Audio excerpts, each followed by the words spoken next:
माझ्या टाळ चिपळ्यान घेऊन गेलंय डोंबोलीत भरलेल्या आमच्या कोकण महोत्सवात गेल्या गेल्या हेंका जत्रेतले आकाश पाळण्यांकडे घेऊन गेलंय. पोरा पण बापसाच्या वरत्यान हेंका बसूक पण माशे हवे, मग हेंका माशांवर बसवलंय. पैसे देताना तिका सांगलंय मी फिरवलंय, 10 रुपये कमी घे. टाळ चिपळे म्हणतात आम्ही दर्यात जातो पागोक, तुमका ताजे बांगडे घेऊन येतो. पण यांच्या होडी एक उंडालेच नाही.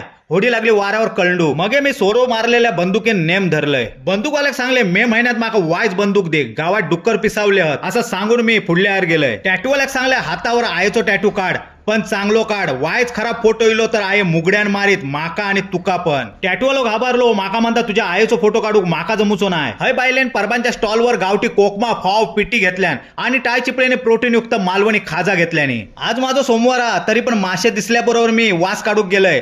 तावसर आईचो फोन इलो. आईक सांगले मी जत्रे गेलंय, तुझो टॅटू हातावर काढताय. आई म्हणता मासाचो माझो टॅटू काढतस, बायलेचो टॅटू हातावर काढ असं सांगून आईन फोन ठेवून दिल्या. हिका विचारले देवचाराचो मुखवटो हा काय. ती